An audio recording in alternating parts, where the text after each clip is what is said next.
My talk will supplement that the previous talk. I will concentrate on the aspects of making syngas for large-scale Fischer Tropsch synthesis, and that means for the gas to liquids in the fuel-producing Fischer Tropsch plants.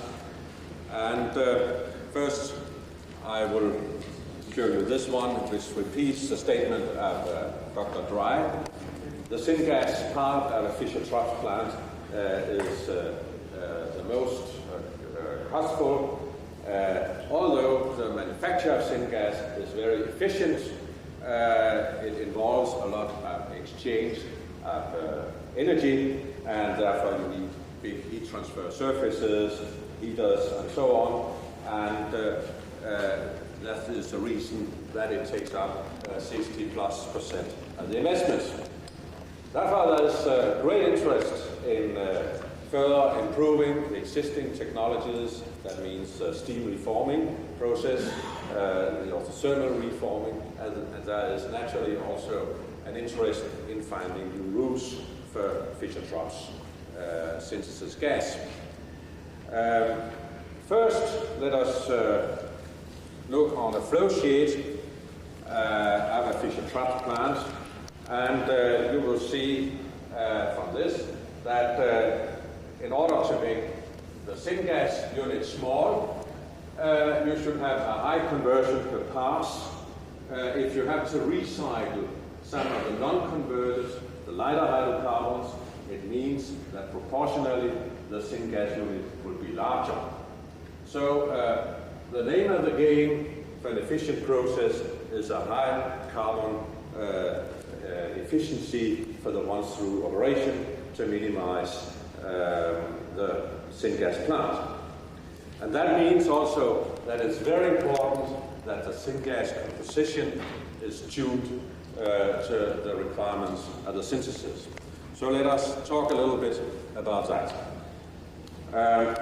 First, as also pointed out by the former speaker, there is a big difference between the methanol and the high temperature Fischer Tropsch synthesis and the low temperature Fischer Tropsch synthesis.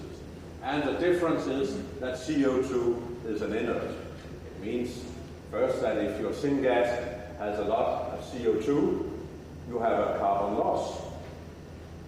So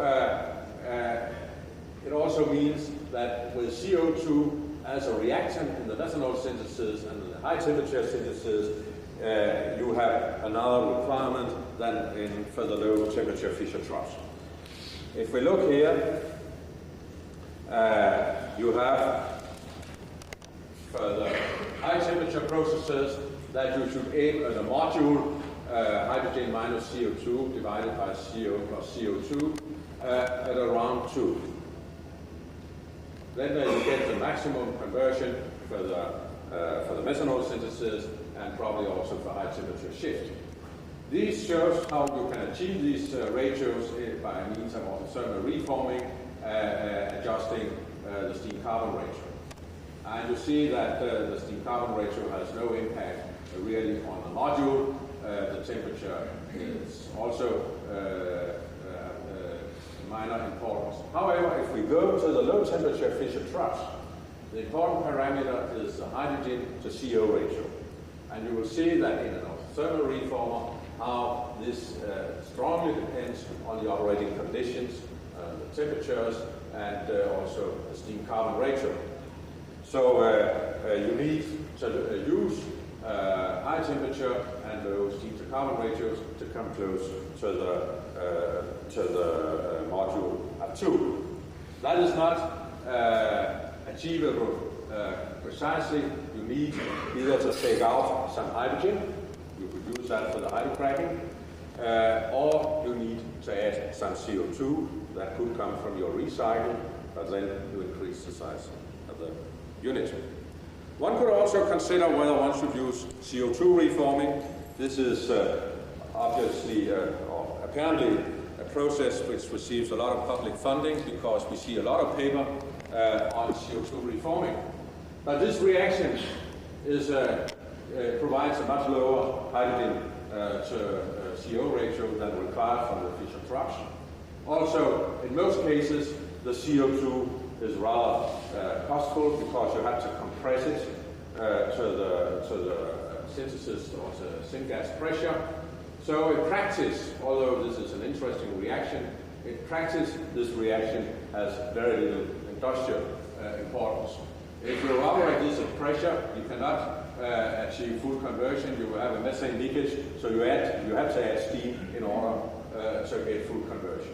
However, if you have CO2 in the natural gas, at the pressure of the natural gas, of course, then by means of this reaction, you will come very close to the stoichiometry of methanol and also making the Fischer Tropsch hydrocarbons. In fact, this reaction forms the basis for a big methanol plant to be built in the Middle East. Which technology to choose is very much a question of the economy of scale.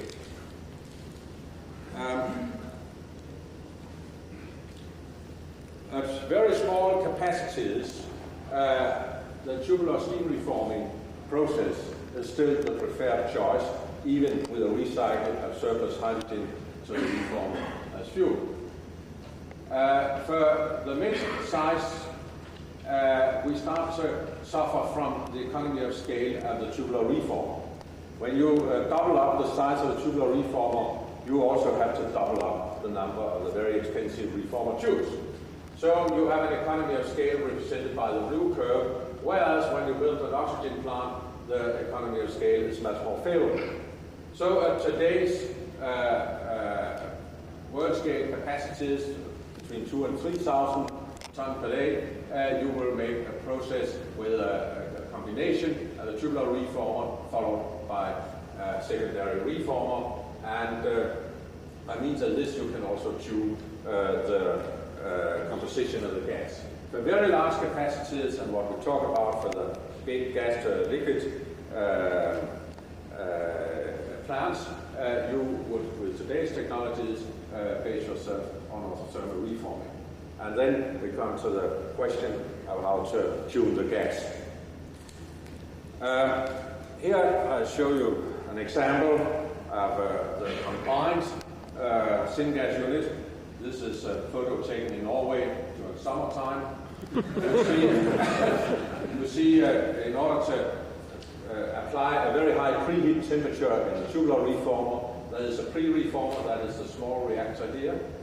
And then you have the tubular reformer with a preheat temperature of 650 degrees centigrade, followed by a secondary reformer. If we had not used this combined technology, the tubular reformer here would have been double as big. So it is just an illustration of what is gained by going to the oxygen-blown technology. Let us look a little more into the characteristics of the autothermal reforming process for Fischer Tropsch synthesis. The reactor is extremely simple. It's a brick-lined reactor. There is a nickel catalyst, and you have a burner up here where, after good mixing, you will have a partial combustion of the methane. The temperature will increase, and then over the catalyst, you will just equilibrate these two reactions. Now, the catalyst volume is not determined by catalytic activity. Of course, at these temperatures, a huge amount of activity on the nickel catalyst, but the trick is to have the catalyst volume, the dimensions, and so on, that you get the right things happening up in this room. We have analyzed that by CFD analysis, so forth. And of course, you also need to design a burner which will last and not make soot. But in principle, it's very simple. From the feed, the oxygen, the steam, and the natural gas, you can calculate the adiabatic temperature increase and equilibrium gas. So the design involves no kinetics, so it's just some dynamic calculation telling you what you get out, and all the real design is associated with the design of the burner and the control of the flows up in this zone. And the catalyst serves very much to have an impact on what happens up here by controlling the distribution and with the pressure drop and so forth. If you add CO2 to the feed, you can play with the hydrogen CO ratios. Here you see thermodynamic calculations. If we have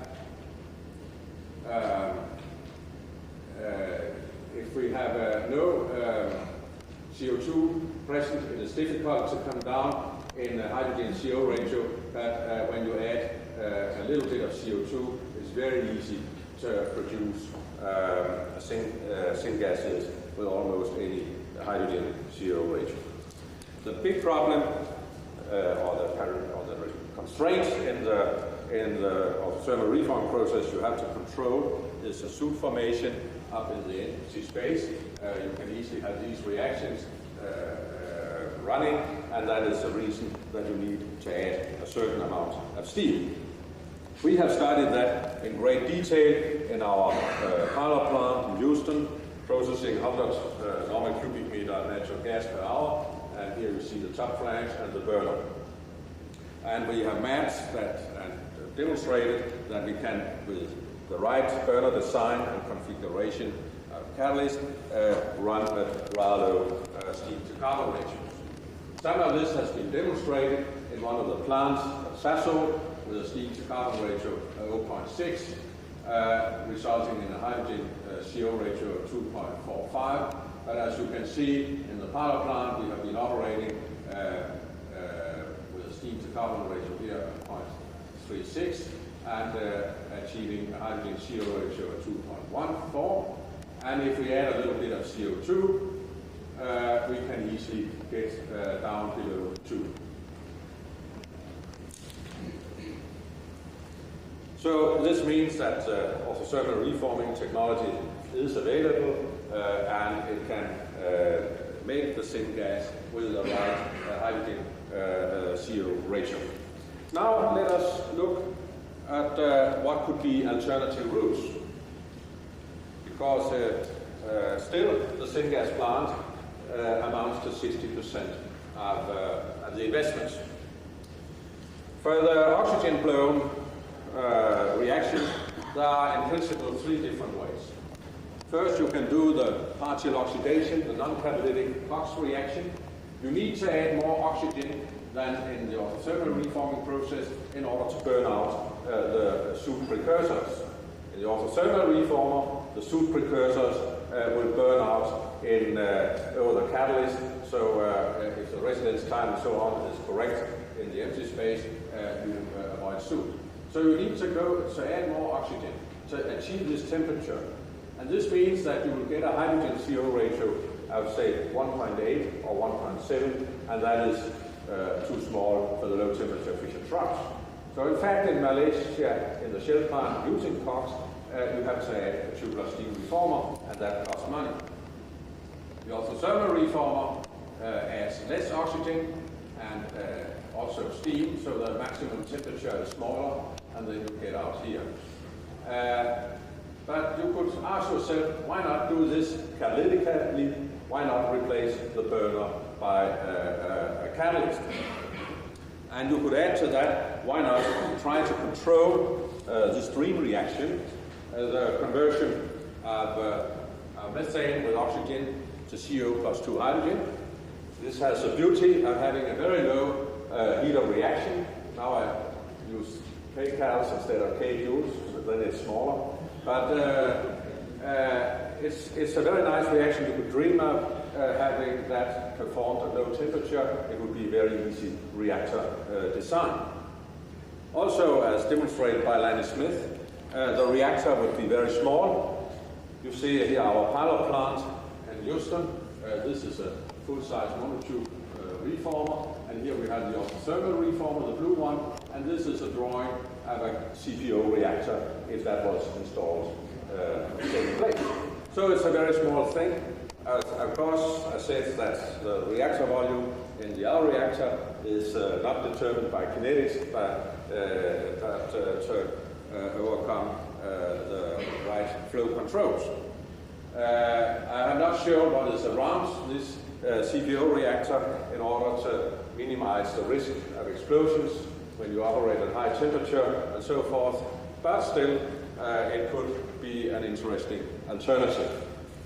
However, if you look on the so-called green reaction and compare with what has been achieved in the autothermal reforming process, then the autothermal reforming process has a methane conversion per pass of 97% and a selectivity to CO at 91%. So you are rather close to have the CPO, and of course, by forming these small amounts of carbon dioxide, you have a high exit temperature of 2060 degrees centigrade. But the reported figures at high conversion for the CPO reaction are no better.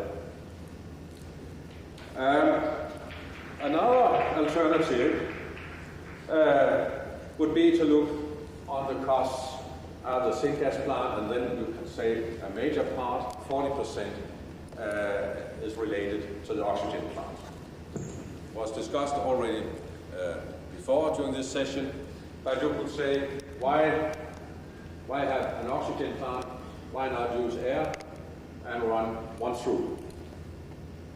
We heard some of the arguments that for the synthesis, but you should also see that you add an air compressor instead of the oxygen plant. As a rule of thumb, if you have to compress air to more than 15 bar, you can as well build an oxygen plant.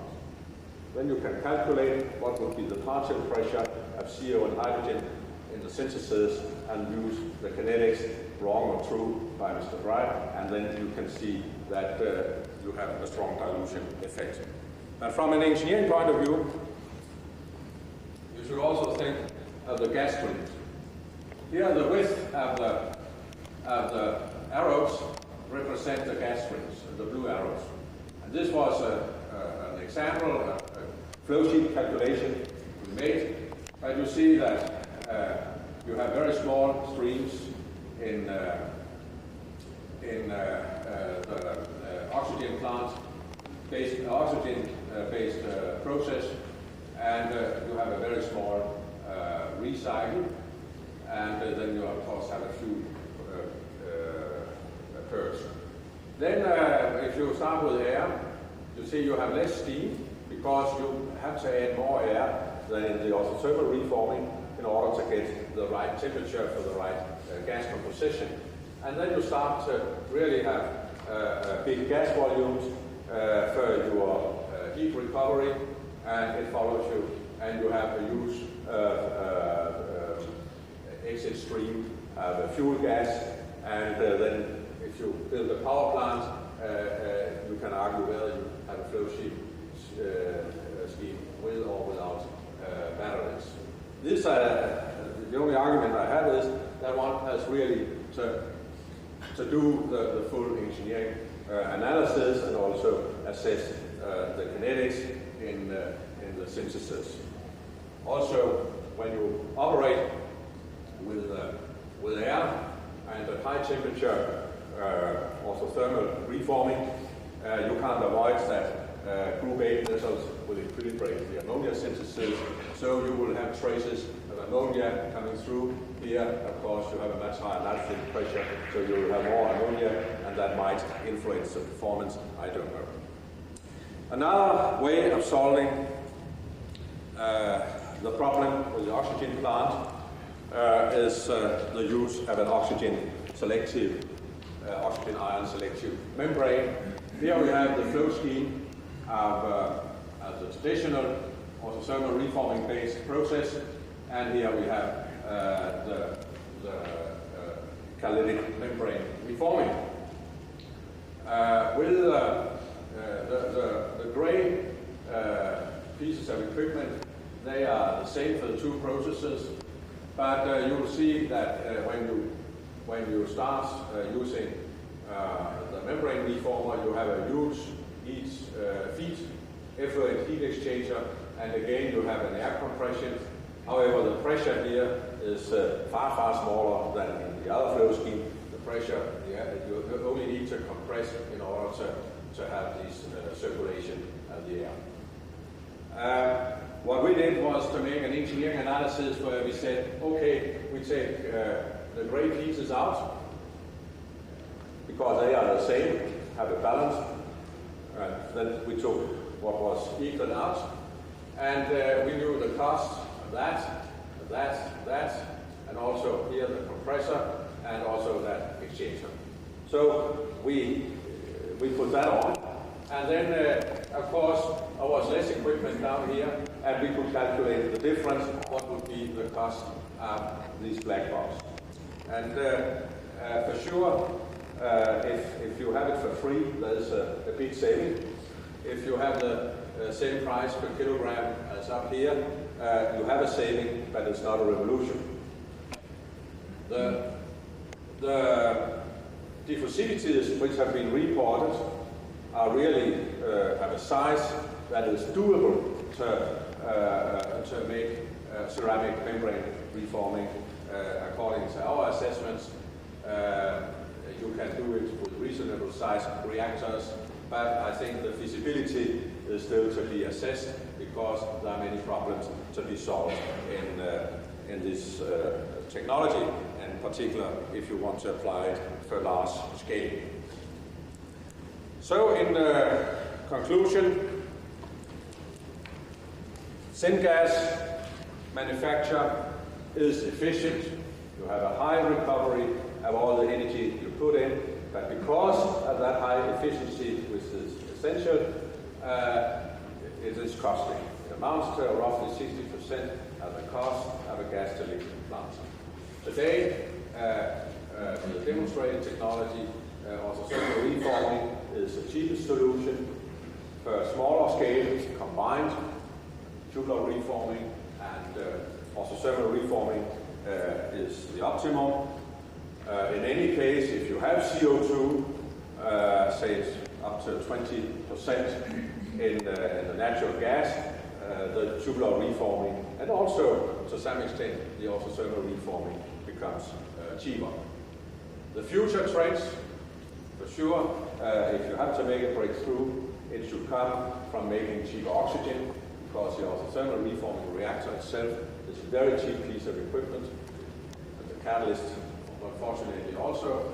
And then, of course, you need to make a better integration, not only between oxygen and the syngas reactor, but in the entire plant to reduce the recycle flows and so on.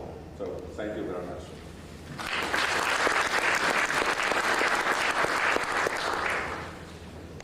Are there any questions? For your autothermal reformer, you mentioned the an exit temperature of around about 1060 degrees Celsius. What is the maximum temperature that you reach in that case? It's higher, but I don't recall it, but it's close to 1100. Don't quote me for any exact number, it's simply, I don't recall it. But it does not affect the catalyst. The catalyst can No, stay. the catalyst is, as I said, there is a huge surplus of catalyst activity in the reactor. You could, from a kinetic point of view, you could operate at a space velocity 5-10 times higher than we apply. But the catalyst has a function of controlling the flow distribution and by creating a pressure drop. We have seen from a mishap far back in time that we had a melted thermal well and an intact catalyst pellet on it. Of course, the nickel crystals are big in these catalysts, but as I said, still with these big catalysts, you have a huge surplus of activity. The main problem in the catalyst is the stability of the support, and you could also say there's a lot of know-how in the stability of the brick lining. For the catalyst, we have worked for decades on the magnesium aluminum spinel, and it does not react with the nickel, and it's stable. It keeps its surface area, say, roughly 5 square meters per gram we need, and so that's it. Another question?